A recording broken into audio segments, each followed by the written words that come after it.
warahmatullahi wabarakatuh.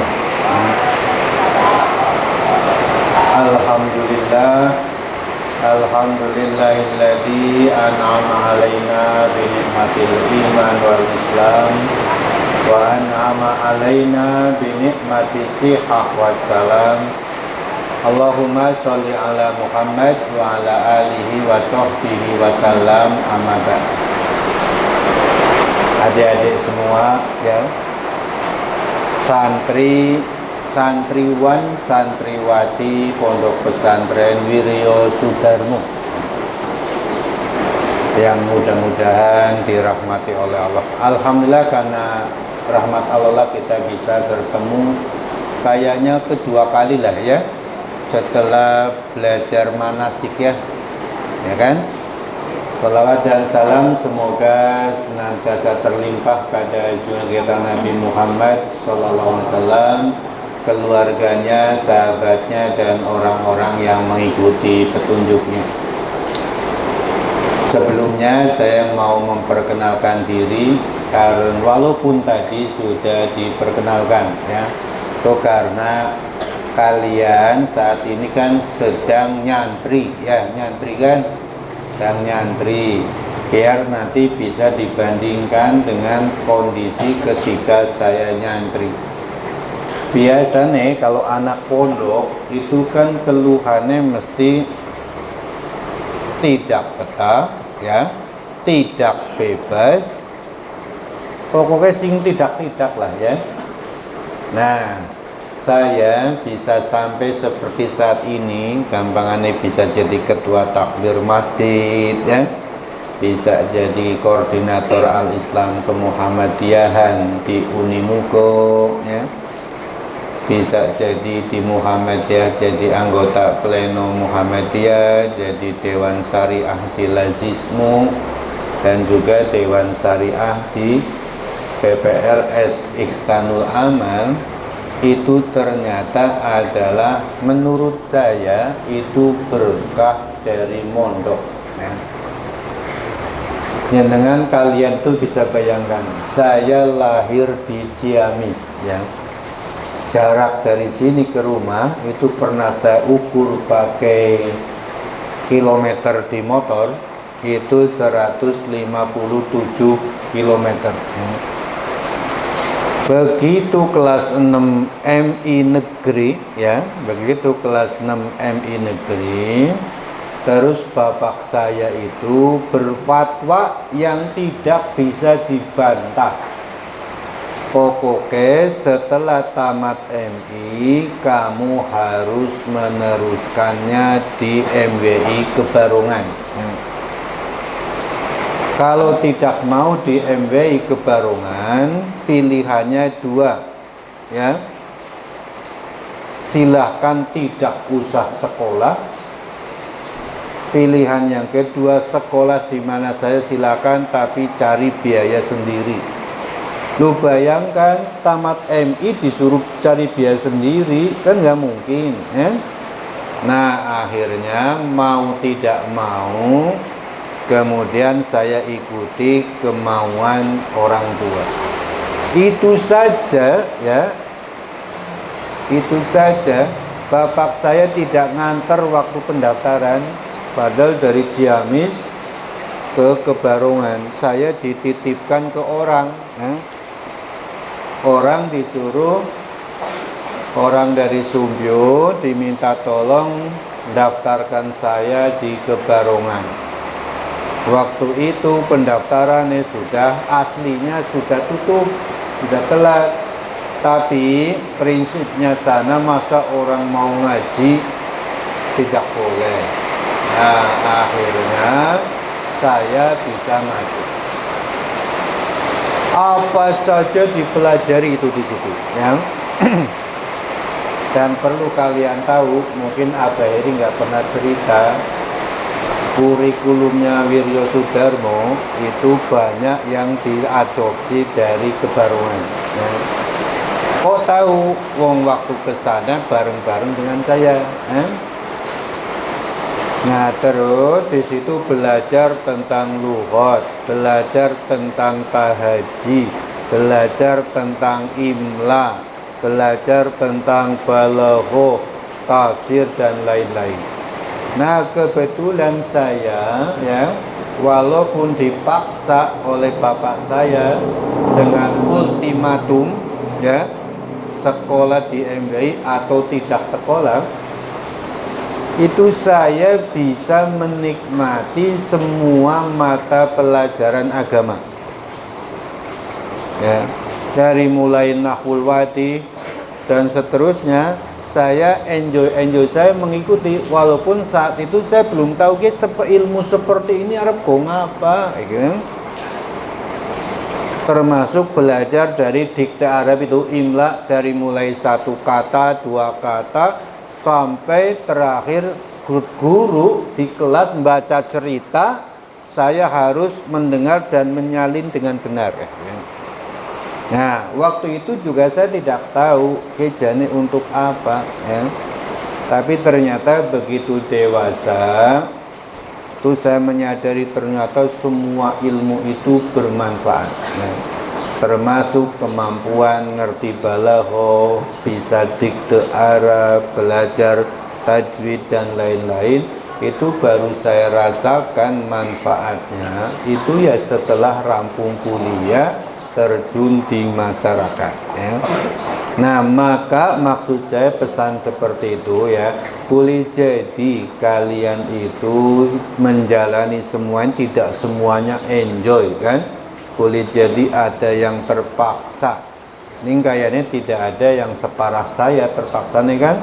Apa kalian mondok di sini ada yang pakai ultimatum kan? Enggak eh? Nah, tapi mudah-mudahan nanti hasilnya itu bagus. Nah, kenapa saya akan bicara tentang harapan umat kepada para muda ya, pemuda maupun pemudi. Dosen saya waktu saya kuliah S2 itu seorang profesor dari Solo itu cerita Indonesia ya itu berada dalam ancaman penghancuran. Apa dengan kekuatan senjata? Tidak. Orang barat, orang yang tidak suka, tidak menghancurkan Indonesia itu dengan kekuatan senjata, tapi dengan membuat rusak warganya. Salah satunya ya, diantaranya yang pertama tayangan televisi, di mana di situ gambarannya sudah istri berani bentak-bentak suami, ya. Anak berani melawan orang tua, itu tayangan televisi itu yang dicekok-cekokan, sehingga itu yang menginspirasi anak-anak itu nanti merontak orang tuanya. Istri berani melawan suaminya, melawan orang tuanya, dan sekarang sudah mulai terwujud. Ada anak menggugat ibunya di pengadilan. Pernah dengar? Ya kan? Ya? Beberapa kasus terjadi begitu. Nah, ada anak membiarkan orang tuanya sampai mati, tidak pernah melongoknya. Nah, yang kedua, yang lain tidak saya ceritakan. Yang kedua itu penghancuran generasi muda. Kalau kalian melihat fenomena hari Ahad ya, hari Minggu ada kaos hitam ya, terus ada yang hidungnya dibolongi, kupingnya pakai tindik ya, itu adalah salah satu jenis perusakan terhadap masa depan Indonesia. Cara yang paling efektif untuk merusak Indonesia adalah dengan merusak anak mudanya. Nah, bayangkan mereka dicekoki dengan ajaran tidak usah berpikir masa depan, tapi nikmati saja saat ini sesuka hatimu. Padahal mereka itu nanti yang akan jadi kepala keluarga 15 tahun, 10 tahun, 20 tahun yang akan datang. Bayangkan kalau jadi kepala keluarga tapi dia masa bodoh terhadap masa depan anak-anaknya, maka akan melahirkan generasi yang bodoh lagi. Nah, maka dari itu peradaban umat Islam itu berharapnya kepada anak-anak muda ya. Jadi harapan saya ya pada kali ini bicara tentang kebangkitan umat, itu yang diharapkan adalah pemuda. Jadi kalau kalian saat ini di pondok ya, itu sering digembleng, kadang-kadang merasa sakit hati, kadang-kadang itu sebenarnya adalah niat dari pengelola untuk menggembleng. Kalian pernah ngerti, aduh pas liwat terus melewati bengkel ya, dengar ada tak tek tak tek tak tek, itu sedang merusak apa sedang memperbaiki? Memperbaiki kan? Tapi kenapa memperbaikinya kasar? Besi itu nggak mungkin bisa halus hanya dengan dilus-lus kan? Ya, jadi gampangannya bengkel itu dengan cara tak tek dipukul jenengane ditempak nakanya ya. Jadi kalau ada pengelola keras itu boleh jadi niatnya itu kepengin ben anak-anak asuhnya jangan jadi anak-anak yang cengeng gitu. Karena apa? Kerasnya pondok itu masih lebih lembut dibanding kerasnya kehidupan luar kayak gitu ya yang akan dihadapi. Beruntung kalau kayak saya waktu di pondok itu caranya, karena itu tadi menikmati pelajaran agama yang diasuh, itu saya menjadi murid sekaligus menjadi pembimbing di asrama. Jadi kelas 4, kelas 1 aliyah sudah membimbing kelas 1 aliyah juga ya. Kalau teman-teman pada di sekolah nggak bisa yang pelajaran agama, biasanya sorenya ke asrama saya minta ajari kayak gitu. Nah, jadi karena status pembimbingan tidak ada yang galakin kan. Nah, harapannya adalah anak-anak muda seperti kalian itu memiliki tekad yang kuat, mendisiplinkan diri. Masa-masa belajar ini dengan usahakan sesungguh-sungguhnya.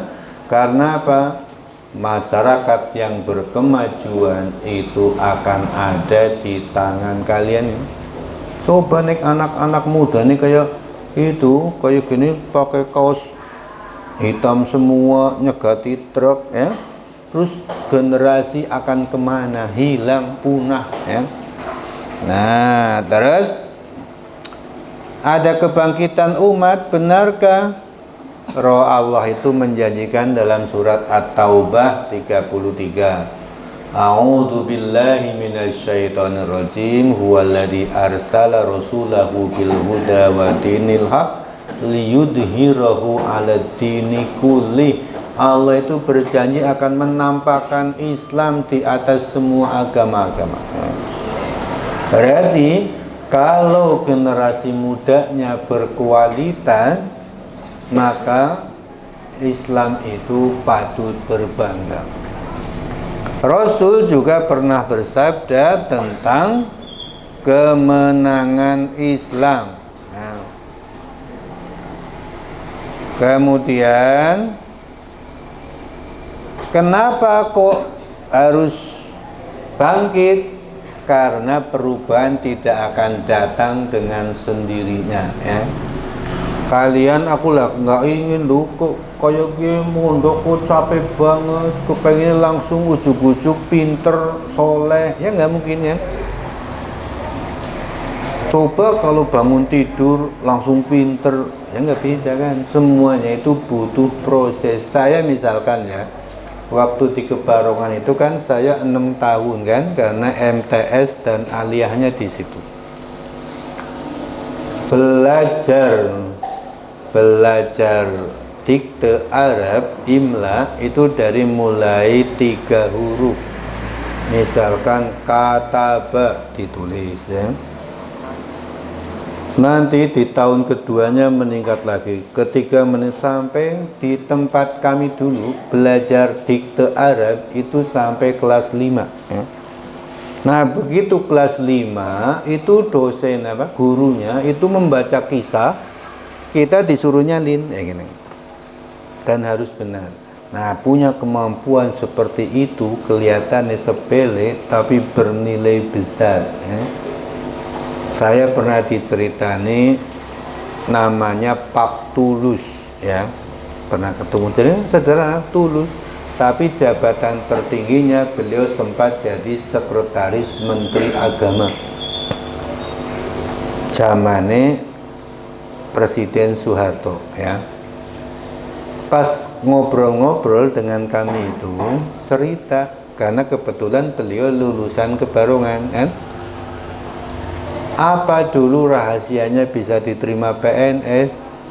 Itu katanya karena bisa menulis salah satu surat dalam Al-Quran tanpa melihat teks. Jadi nulis misalnya Al-Fatihah, ditulis tanpa nyontoh, bener, itu jadi satu-satunya yang diterima saat itu. Nah, ketone kan sepele ya, tapi belum tentu banyak orang bisa. Nah, umat tidak akan berubah dengan sendirinya kalau tidak ada penggerak perubahan. Innallaha la yughayyiru ma biqaumin hatta yughayyiru ma bi anfusihim. Kan? Terus yang kedua, setiap umat mendapat balasan sesuai yang dihasilkan. Kalau umatnya bersungguh-sungguh, maka Allah akan memberinya kemenangan. Tapi kalau umatnya bermalas-malasan, maka akan mendapatkan kehinaan. Cobalah sederhana saja. Ini santri Wiryo ada berapa mas? 100 ada? 190 misalkan ya. 190 minim-minimnya ya, kalau di tempat saya kan guyonannya di Kebarongan itu minimal lulus Kebarongan jadi kayim ya gitu ya. Jadi kayim ngurusi langgar. Nah, kalau 190 ngurusi satu masjid satu, berarti satu angkatan ini ada 190 masjid. Wah, yang di bawah pembinaannya kan.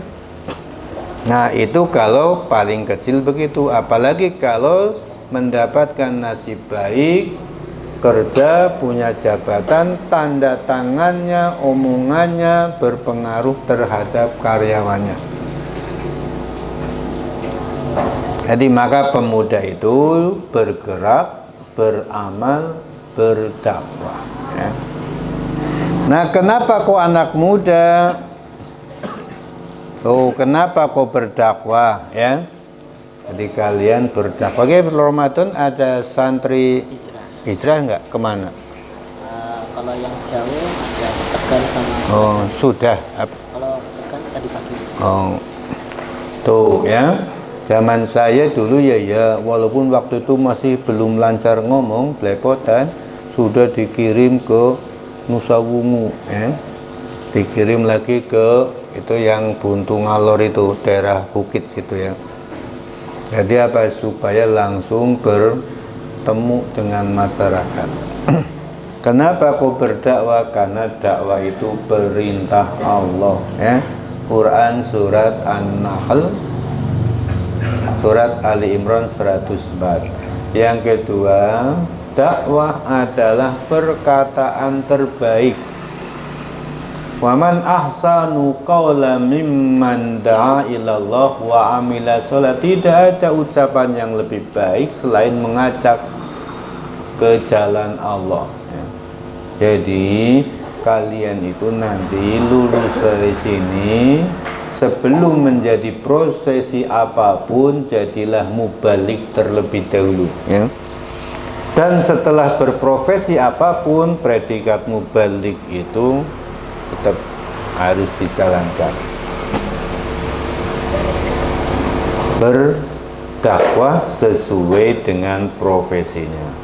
Apa hebatnya berdakwah itu? Dakwah itu pekerjaan para rasul, ya? Nah, pekerjaan para rasul kalian bisa warisi, kan hebat, kan? Terus yang keempat, menghindarkan dari azab Allah, ya.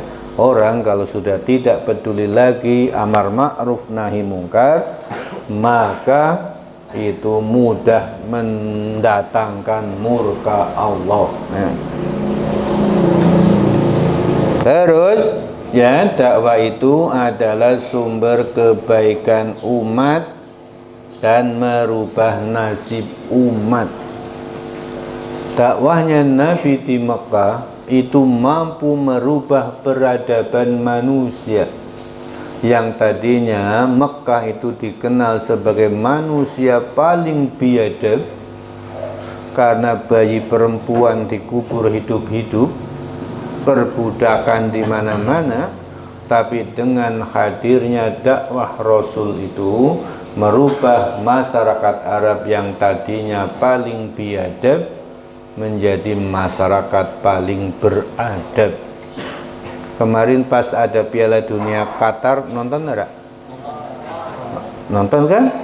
Nah, di situ banyak respon masyarakat dunia terhadap Islam di Qatar, keramahan tuan rumahnya, ya.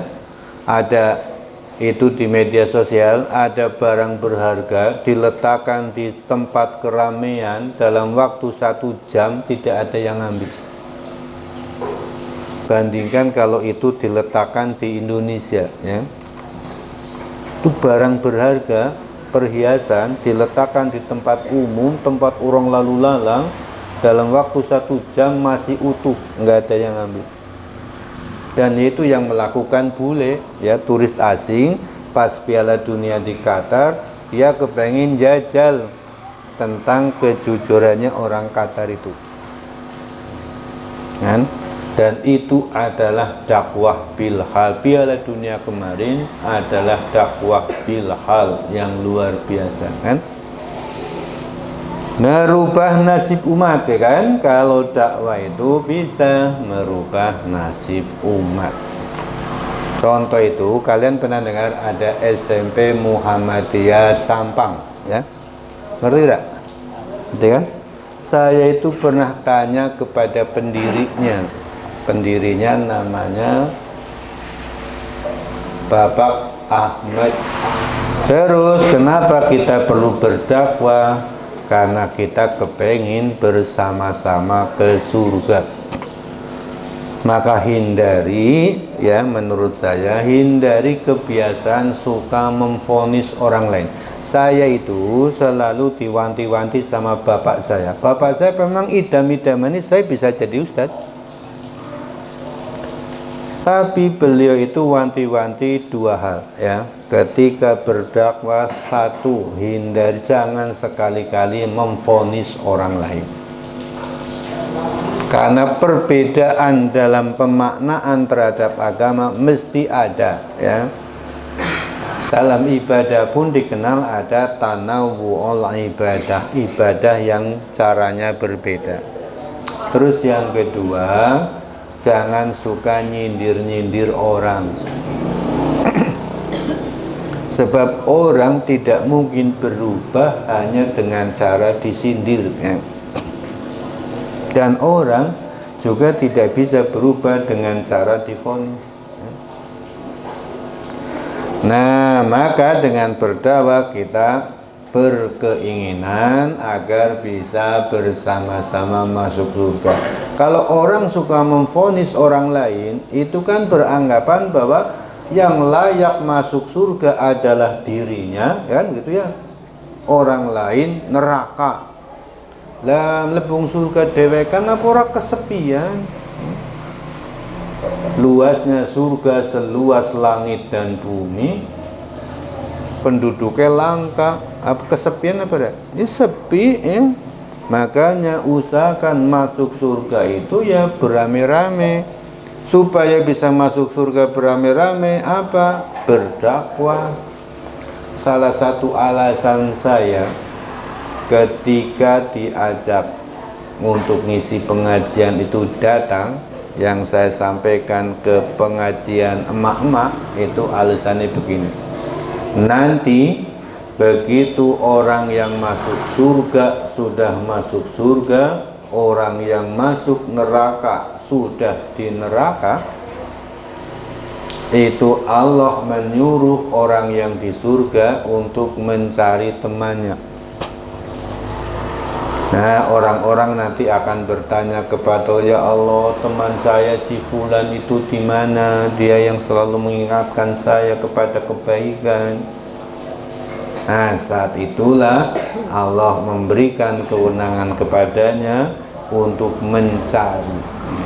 Nah, makanya dalam ajaran kita, ajaran Islam itu, di antara alat untuk menenteramkan hati, tombok hati, itu adalah berkumpul dengan orang-orang soleh. Nah, apa sih hebatnya kalau dengan anak muda, ya? Perlu diingat, kenapa berharap kok kepada anak muda? Satu, karena usia muda itu usia kuat, secara fisik kuat, ya, dan produktif, semangatnya tinggi. Maka kalau ada anak muda kok bermalas-malasan, tidak punya gairah, itu berarti bermasalah, ya. Anak muda itu harus menggebu-gebu dan harus punya nalar yang kritis, ya. Kalian pernah baca pas tadarus kisah tentang Nabi Ibrahim mencari Tuhan? Itu ayatnya apa? Robbi arini kaifa tuhyil mauta. Kayak gitu kan, ya? Ya kan? Ada ayat begitu kan?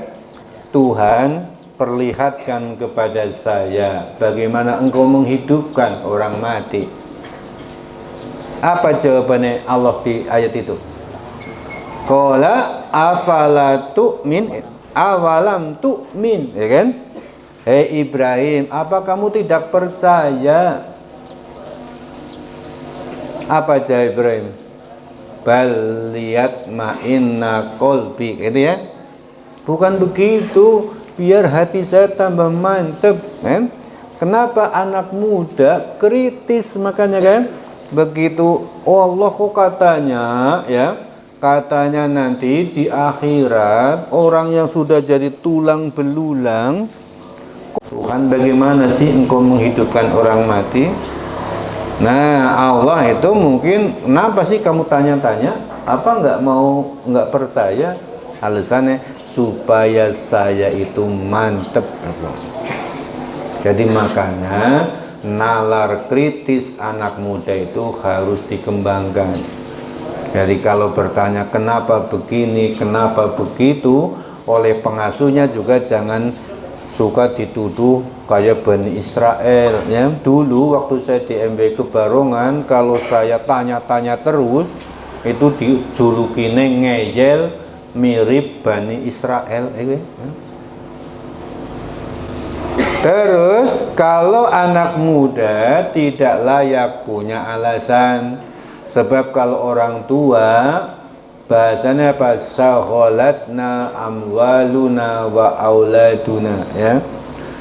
Kami sudah disibukkan dengan harta dan anak-anak kami. Loh, anak muda kan belum punya tanggungan, kan?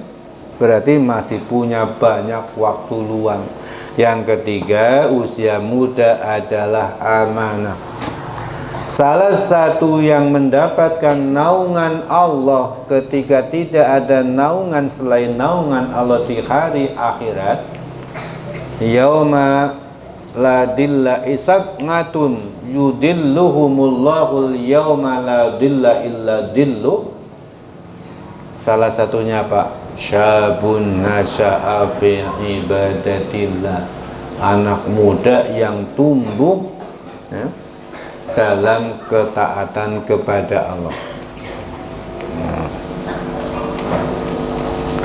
Kemudian pemuda takwa dijanjikan surga dari neraka. Ternyata lembaran sejarah itu mencatat, lembaran sejarah dunia itu mencatat kiprah anak-anak mudanya. Contoh ya, Ali bin Abi Thalib itu baru masuk Islam kan di usia 8 tahun. Masuk Islam masih bocah kan ya. Tapi setelah dia itu bersemangat tafakuh fiddin pada saat perang Khaybar. Perang Khaybar tahun berapa? 6 Hijriah apa ya? Kira-kira berarti tahun pertama kenabian Ali umur 8 tahun. Ya. Nabi di Mekah 13 tahun. Berarti 8 tambah 13 21. 21 ditambah masa hijrah 6 tahun. Itu berarti kira-kira umur 27 tahun. Ali itu berhasil ya mengalahkan panglimanya Khaybar. Ketika perisainya itu lepas, dia langsung ngambil gerbang benteng Khaybar. Itu ciri nih. Begitu perang sudah selesai, 8 orang mengangkat, tidak ada yang bisa. Jebulane gagang apa? Daun pintunya itu beratnya kalau di kilogram itu 800 kilogram. Berhasil dibikin perisai ya. Maghrib ya? Belum kan? Apa waktunya habis? Belum kan? Nah itu Ali bin Abi Thalib dididik sejak usia 8 tahun sampai kemudian terkenal ana madinatul ilmi wa aliyu babuha. Andai saya kota ilmu kata Nabi, maka Ali pintu gerbangnya. Terkenal di Islam sebagai cendekiawan muslimnya ya. Terus yang kedua Zubair bin Awam. Zubair bin Awam kalau dalam bahasa Tari adalah orang yang pertama menghunus pedang fisabilillah ya. Pada saat dia berusia 17 tahun ya, mendengar kabar bahwa Nabi dibunuh, maka dia membawa pedangnya ke rumah Abu Thalib menemui Rasul, benarkah ada yang membunuh? Ternyata tidak. Sebab dia berjanji, kalau sampai ada yang membunuh Anda, saya tidak akan masukkan sarung ke sarung pedangnya, pedang ke sarungnya sebelum saya bunuh orang itu. Zubair bin Awam masuk Islam pada usia muda dan 1000 prajurit ya. Pernah dengar nggak ada tentara itu yang diakui memiliki kekuatan 1000 tentara? Nggak ada kan? Kopassus itu katanya satu tentara yang bisa melawan 50 tentara. Tapi Zubair bin Awam diakui oleh Abu Bakar, diakui oleh Umar bin Khattab sebagai apa? Prajurit yang memiliki kekuatan 1000 prajurit. Zubair bin Awam itu anak muda yang paling gagah perkasa itu ya. Kalau berperang ya, kalau berperang itu bagian perusak pertahanan pasukan musuh. Jadi dia itu kalau berperang itu langsung menembus jantung pertahanan musuh sampai ke belakang, terus balik lagi sampai ke depan. Jadi kan musuh barisannya kocar-kacir ya. Dan menurut riwayatnya Zubair bin Awam itu adalah prajurit yang bisa memainkan 2 pedang dengan 2 tangan sambil berkuda. Berarti dulu mengendalikan kuda pakai apa? Pakai kaki. Tangannya dua-duanya. Dan sekarang menerobos pasukan musuh. Nah kalau cuma 1 pedang kan sebelah kirinya nyerang kan? Maka berarti dia punya 2 pedang yang kanan kirinya menyerang musuh. Dan itu kemampuan dimiliki Zubair bin Awam, orang yang dididik di era masa muda. Ketika Khalid bin Walid ya mau menaklukkan ke Irak, hanya punya 2 pasukan. Menaklukkan Irak itu minta bantuan pasukan. Waktu itu panglimanya bukan Khalid tapi Amr bin As. Amr bin As mau menaklukkan Mesir ya, hanya punya 4.000 pasukan. Waktu itu khalifahnya Amr bin As juga setara dengan Khalid, orang yang masuk Islam di usia muda ya. Nah, pemuda juga kan masuk kategorinya. Amr bin As ketika mau menaklukkan Mesir hanya punya 4.000 pasukan. Beliau minta tambahan kepada Umar bin Khattab 8.000 pasukan, 8.000 prajurit. Karena dia mendengar Nabi pernah bersabda, kalau terkumpul prajurit Islam 12.000, tidak ada musuh yang bisa mengalahkan. Nah, maka dia targetnya mendapatkan 12.000. Ternyata Umar bin Khattab tidak sanggup mendatangkan 8.000, hanya sanggup mendatangkan 4.000. Jadi akhirnya yang dikirimkan oleh Umar bin Khattab ke Amr bin As adalah 4.004 orang. Jadi di suratnya kemudian dikatakan, ini saya kirimkan untukmu bantuan 4.000 pasukan yang real dan 4 orang yang masing-masing setara 1.000 orang. Nah, salah satu yang dikatakan setara 1.000 orang adalah Zubair bin Awam. Satu lagi, anak muda yang masuk Islam di usia 11 tahun, itu Nabi mengatakannya sebagai barang siapa yang ingin melihat orang yang mati syahid dan dia masih hidup, lihatlah Tolhah bin Ubaidillah. Dia adalah pahlawan perang Uhud ya. Dia digembleng di Islam di usia 11 tahun. Apa hebatnya Tolhah bin Ubaidillah? Dialah yang mati-matian membela Nabi ketika perang Uhud. Sampai-sampai umat Islam menjulukinya dialah sang pahlawan perang Uhud. Ketika dia itu terluka karena menjadi perisai Nabi ya, sampai wajah tidak dikenali, seluruh tubuhnya itu berluka, Nabi mau naik ke bukit Uhud bolak-balik terpeleset. Dia masih sempat-sempatnya meminta Nabi agar menginjak punggungnya supaya tidak terpeleset. Ada lagi Mus'ab bin Umair, anak muda yang meninggalkan kemewahan dunianya, anak tunggal dari seorang konglomerat Arab.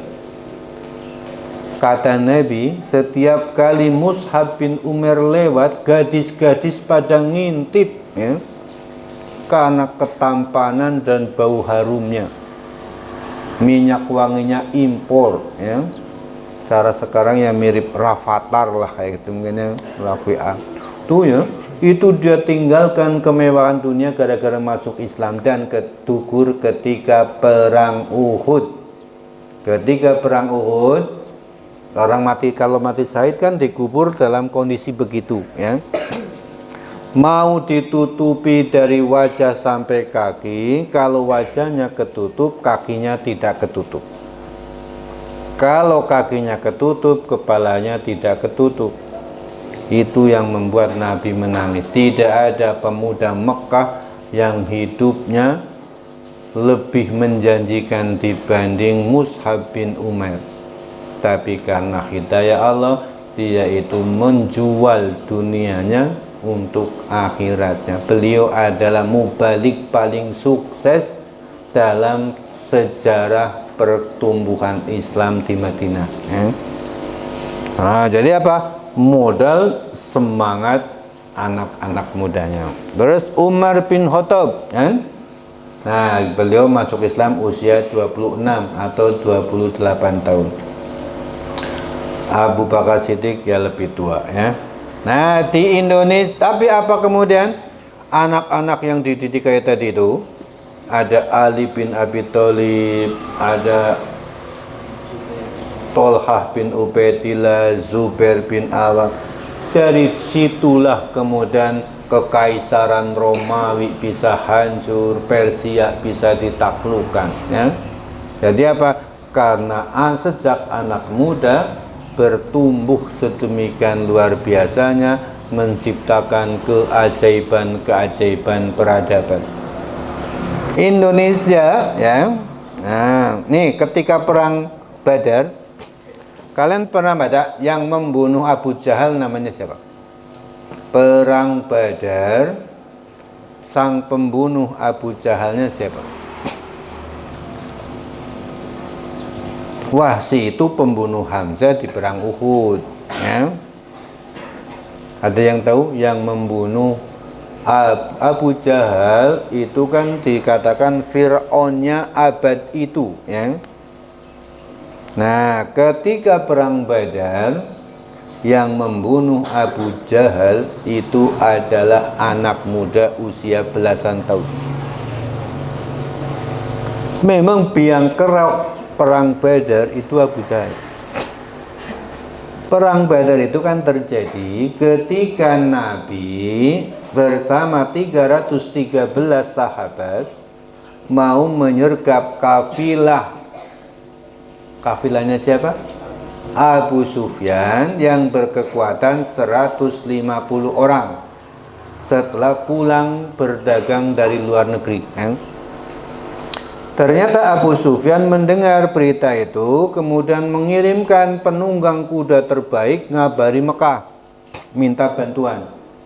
Datang bantuan tentara sebanyak 1.200. Nah, ternyata begitu sampai ke dekat Badar, ada kabar bahwa Abu Sufyan dan rombongannya selamat. Karena rombongannya sudah selamat, banyak prajurit yang minta, ya sudah kita pulang saja, wong yang mau kita bela sudah selamat. Tapi Abu Jahal tidak bisa. Mumpung kita sudah sampai sini, kita hancurkan sekalian Muhammad dan pasukannya, kayak gitu kan. Lah di antara tentara-tentara Arab banyak yang takut dengan ancamannya Abu Jahal, yang memaksa perang harus dilanjutkan. Tapi ada 200 dari Quraisy yang mengatakan kami tidak peduli, karena yang mau kami bela sudah selamat, maka kami pulang. 200 kembali ke Mekah, yang 1000 perang. Dan itu adalah hasil provokasinya Abu Jahal. Nah ini ya, terbacakan ceritanya. Bain hadisatun asnanahuma, masih sangat belia sekali. Kemudian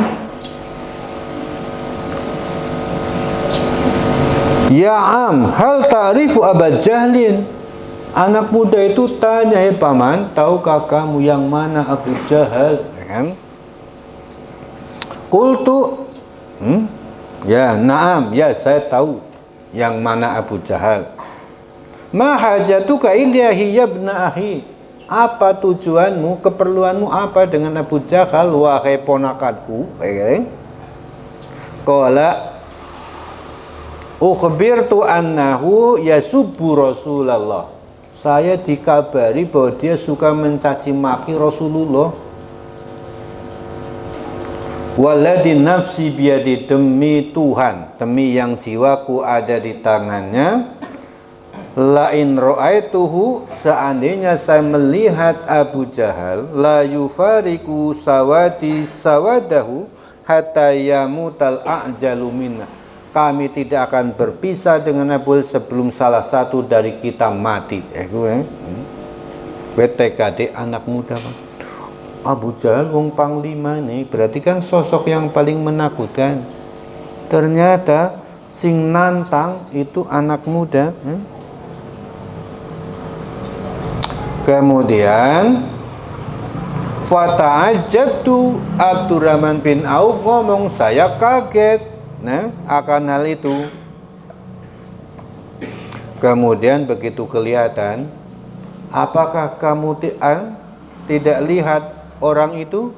Itulah yang namanya Abu Jahal. Akhirnya dua anak muda tadi bahu-membahu yang membunuh Abu Jahal, dan pedangnya dipamerkan kepada Nabi bahwa dialah sang pembunuh Abu Jahal. Oke, tuh ya, itu contoh anak muda dalam sejarah. Kemudian bagaimana Indonesia? Indonesia itu Presiden Soekarno itu bisa jadi presiden di usia 40 tahun. Tidak mungkin langsung sukses di 40 tahun, berarti dia harus merintis dari usia muda, kan? Jenderal Sudirman tadinya guru sekolah Muhammadiyah, dididik melalui Hizbul Waton, terus sampai menjadi ketua Kewarda Banyumas, ya. Begitu ada kesempatan ikut latihan militer, dapat pangkat letnan, kan? Kemudian dia itu begitu terjadi perang kemerdekaan, dia itu berhasil merampas senjata Jepang yang di Banyumas. Nah, kemudian dia menjadi pimpinan tentara perlawanan di Banyumas. Habis itu mendengar kabar ada pertempuran 5 hari di Semarang, kocar-kacir Indonesia minta bantuan Sudirman. Sudirman bersama pasukannya datang, ya. Terjadi yang terkenal dengan perang Palagan Ambarawa, yaitu jasa besar Sudirman, ya. Beliau menjadi panglima tertinggi tentara Indonesia pada usia 29 tahun. Berarti bisa hebat di usia 29, berarti dia itu sudah ditempa dari anak muda. Makanya kalau kalian kok santai-santai, jangan berharap sukses, ya. Sebab sukses tidak mungkin ditempuh dengan bersantai-santai. Ahana Sution itu kalau nonton film G30 SPKI, jenderal yang selamat kan namanya Abdul Haris Nasution. Yang tertembak namanya Irma Suryani, kan? Nah, itu jadi kepala staf angkatan darat itu usia 31 tahun. Nah, apa wis mahri? Ya, buat persiapan. Oh, persiapan, ya. Ya, tuh Ahan Nasution. M. Natsir itu menjadi Perdana Menteri usia 41 tahun.